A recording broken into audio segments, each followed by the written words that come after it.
Welcome to the Daily Horror Habit, the horror movie review podcast for horror fans and fanatics alike. I'm your host, Jay Krieger, delivering horror movie reviews and discussions of both classic and current films every Monday, Wednesday, and Friday for your twisted pleasure. Please be aware that episodes may include spoilers, and as always, I hope you enjoy.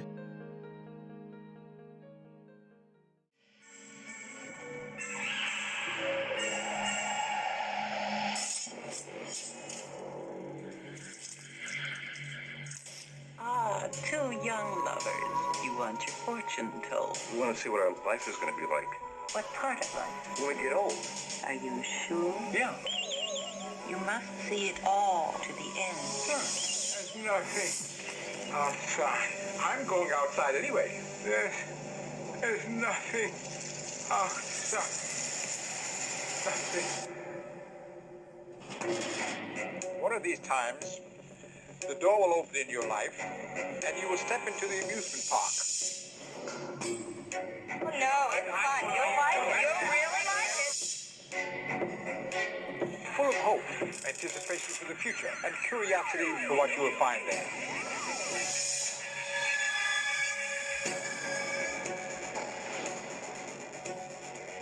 The man in the amusement park is a mirror image of yourself, separated only by the passage of time. Why are you punishing me like this? Hello? There's nothing out there. I'll see for myself. Bye. It would be easy to heap praise to the de facto horror streaming service Shudder for their ever-growing catalog of current and classic horror titles, and yet it cannot be understated how much they do outside of a steady stream of entertainment, but the strides they make in terms of genre accessibility. For example, foreign horror delights such as the French film Deadly Games aka Dial Code Santa Claus were only previously accessible to US viewers via exorbitantly expensive import copies. Shudder's bringing lesser known and previously unreleased works does more for genre preservation than most streaming services out there have ever done, and George A. Romero's The Amusement Park is no exception.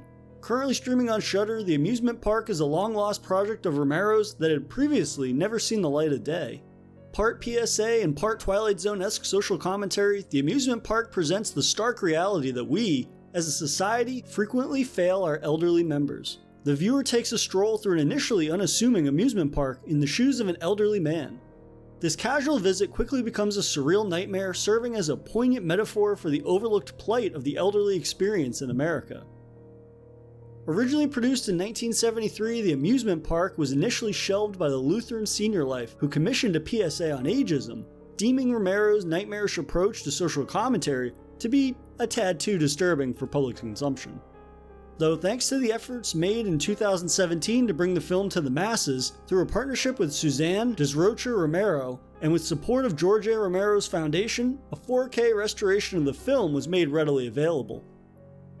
At less than 60 minutes in length, Romero once again displays his timeless ability to infuse biting social commentary through otherworldly horrors, making the film's message all the more memorable. The film opens in its most overtly PSA-styled segment as actor Lincoln Marzell, who was in Romero's 1977 vampire film Martin, discusses the realities of ageism and ramifications it has on the elderly experience.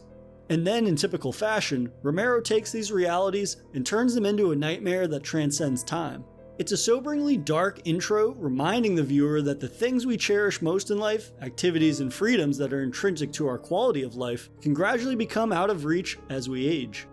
And while issues such as lackluster medical care, inadequate housing, and nutrition seem like obvious struggles that should be addressed, they're still being ignored, and that has devastating effects for others.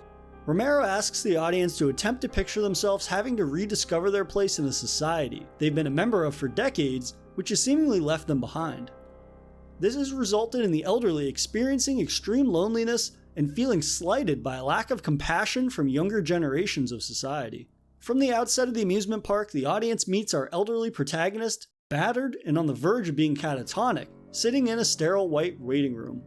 Moments later, a clean-cut clone of himself walks in and asks the battered version whether or not he'd like to talk. The battered version attempts to persuade Clean Cut to not enter the park as he won't like it, but Clean Cut disregards this and opens the door from which he entered the room, which now magically leads to the bustling amusement park.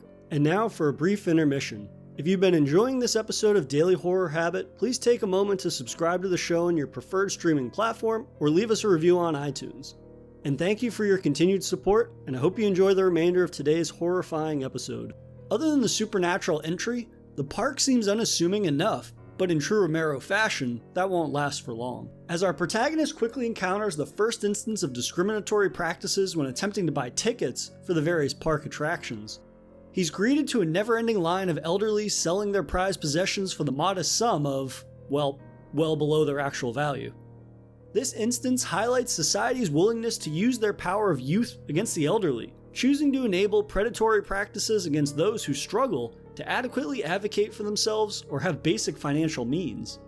This further exemplified by the park's ride requirements going well beyond the "you must be 5 feet tall to ride this ride." Rather, every ride has increasingly discriminatory requirements such as must not suffer from dizziness, high blood pressure, diabetes, hardening of arteries, or poor eyesight, and the list goes on.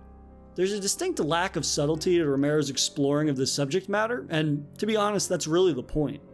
What fuels the film's surreal nature is the bending of the laws of reality and a general lack of indifference towards the elderly, which they all face during their time spent in the park.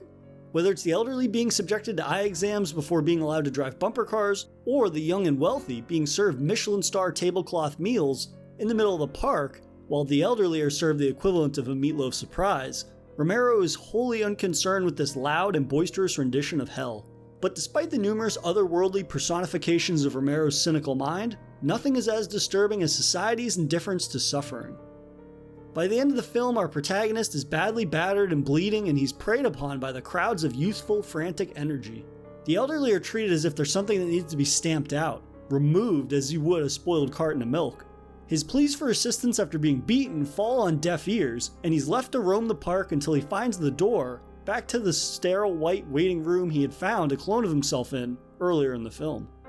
While the instances of ageism become more and more overt, there's also the bleak reality that a majority of the characters in the amusement park were not actors, but elderly volunteers. Some would go on to describe being involved in the film as the only joy they had felt in recent years. Given the disturbing realities touched upon in the film, the fact that some found this experience to be a reprieve from their daily lives further reinforces the powerful nature of the amusement park's commentary. The amusement park ends with Mr. Lincoln Marzell strolling through a now empty amusement park, relaying that if the viewer's been moved to action by what they have just watched, that they should become involved in helping or reaching out to the elderly.